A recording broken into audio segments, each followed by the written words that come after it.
Hi, welcome back to our EdTech channel. I'm Kelly Mitchell. Today, we're talking about planning with Google Sheets.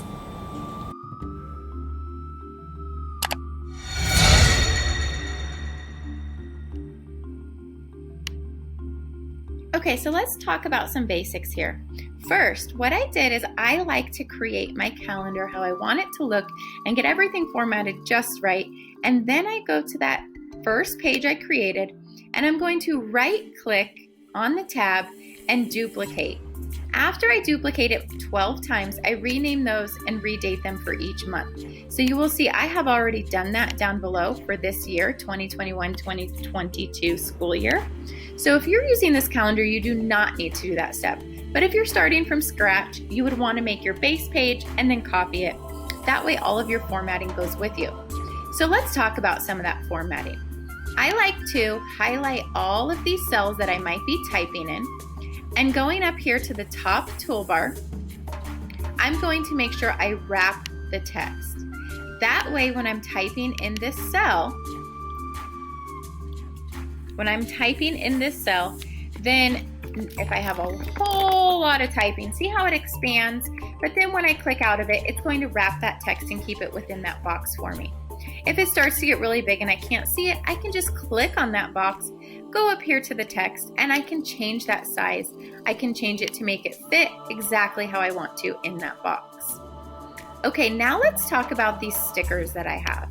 So I have already included stickers for you over here. If you want to add your own stickers, the way you want to do that is you're going to the top toolbar to insert, and then you're going to insert image, and you want to do this over the cells. This way you can move them all around the page and it will not mess with your formatting within a cell.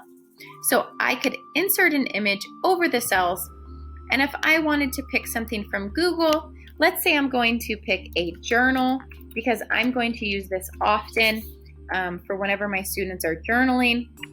I'm actually going to do journal clip art. And let's say I just want to put this blue journal into my page. There we go.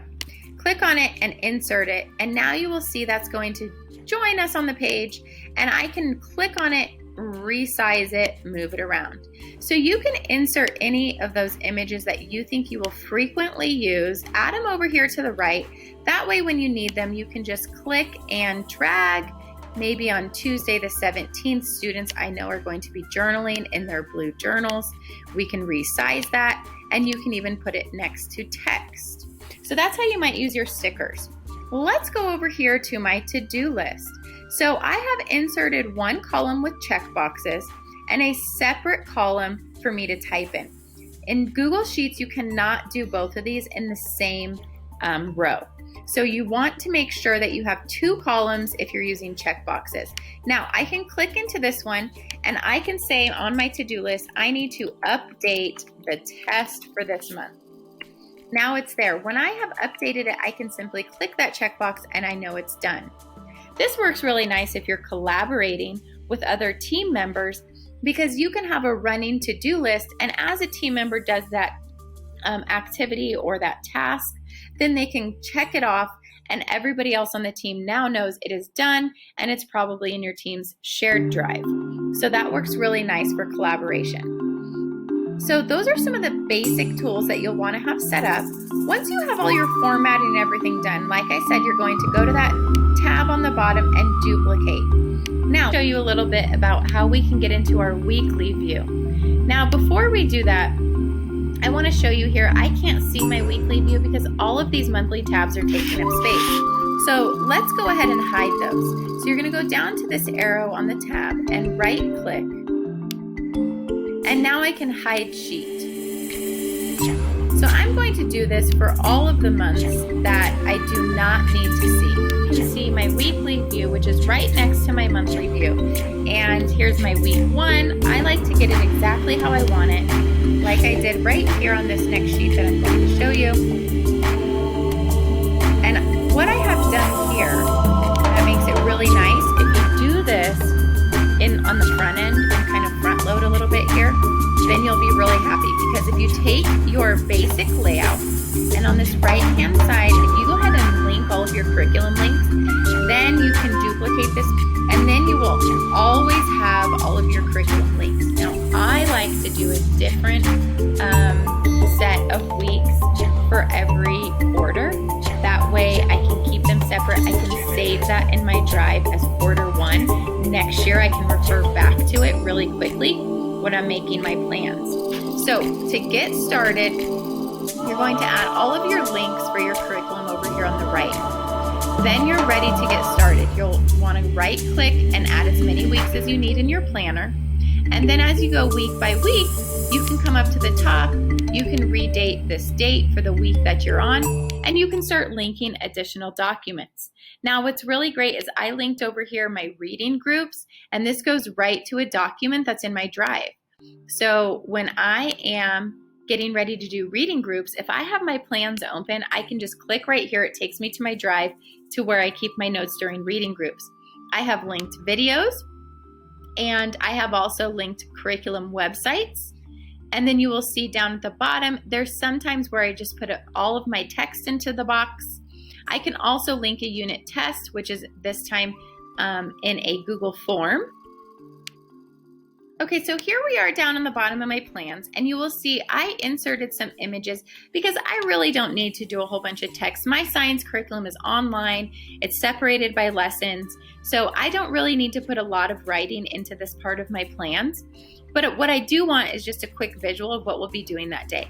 So I have a journal image that I have inserted here, and this time I inserted directly into the cell so that it just fills the entire cell and I don't need to drag it across the sheet. And then the days where we're doing experiments, I picked a different image, and I can just stick with these images for the entire year. I also have an image down here that I'm going to drag and drop, and that's my test image. So on our testing days, I'll put this image for that quick visual, but you'll see that I also linked the test, which is created in a Google form. That way, if I need to copy and paste that into my Google Classroom, it's right there and I'm ready to go. I can also share this with my colleagues really easily if it's in my plans and we're all on the same set of plans. I want to show you some conditional formatting. So you will notice right here, there's a yellow box to highlight all of the boxes that I want to have the same formatting. So I'm going to highlight these white boxes for you. Now I'm going up here to format. And then we're going to pick conditional formatting. And we're going to set our parameters here.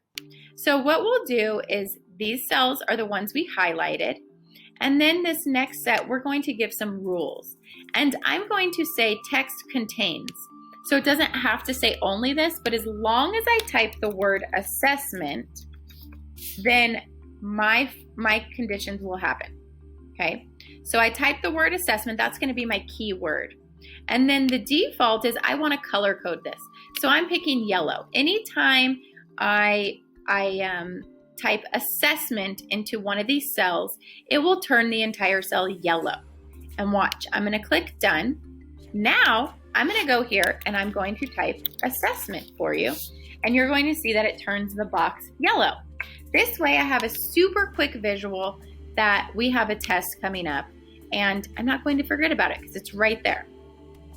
Another really great tool to help you collaborate with your coworkers is to add comments. So you'll notice on this assessment box, if I hover over the cells, then this comment box pops up.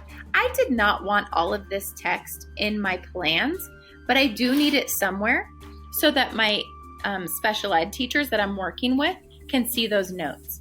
So let me show you how to do that. I'm going to click on this box and I'm going up to insert. We're going to scroll down and we are going to insert a comment. Now I'm just going to type here what I need. Sarah will need her planner, graphic organizers, and may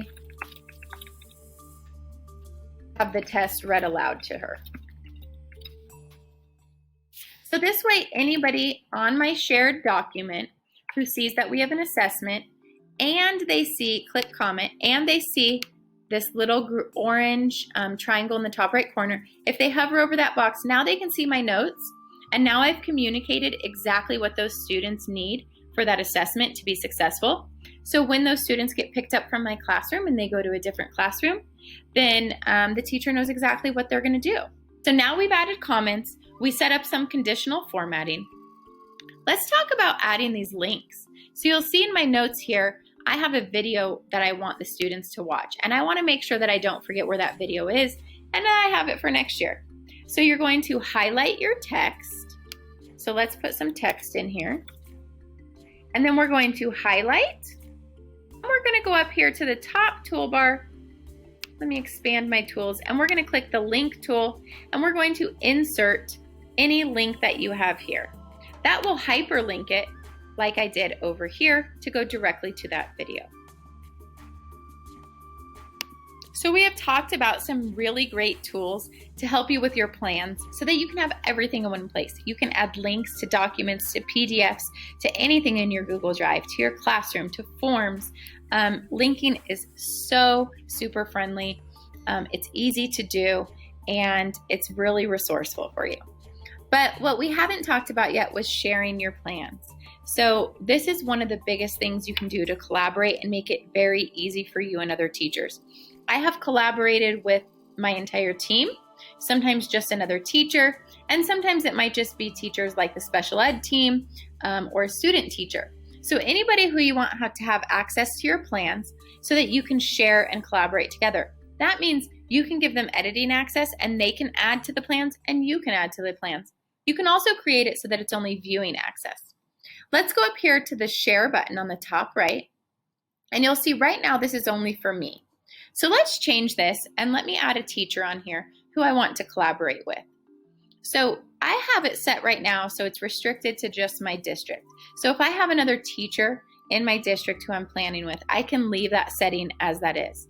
Now if the teacher has a different email outside of my school, then I can click on this and I can set the parameters to anyone with the link or restricted to just that one person.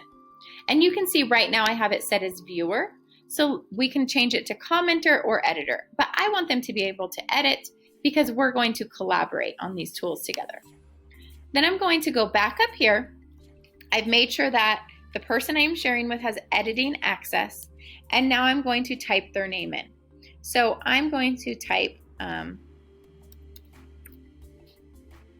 EdTech department. I want the entire EdTech department to work on these plans with me, and then I can type a message in here, and if I click this checkbox, then it will notify the people by emailing them that I have now shared these plans with them, and then we can start collaborating together.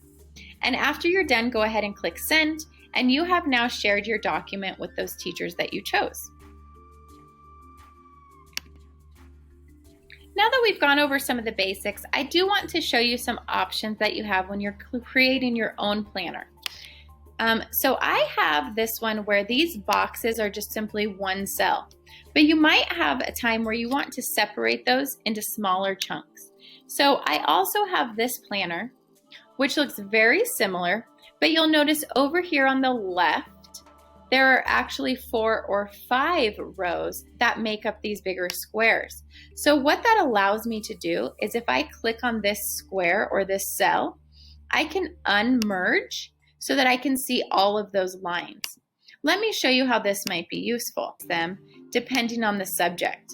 So let me show you how you might want to merge those 3 cells, and we might want to put in here that we are going to be doing benchmark Unit 1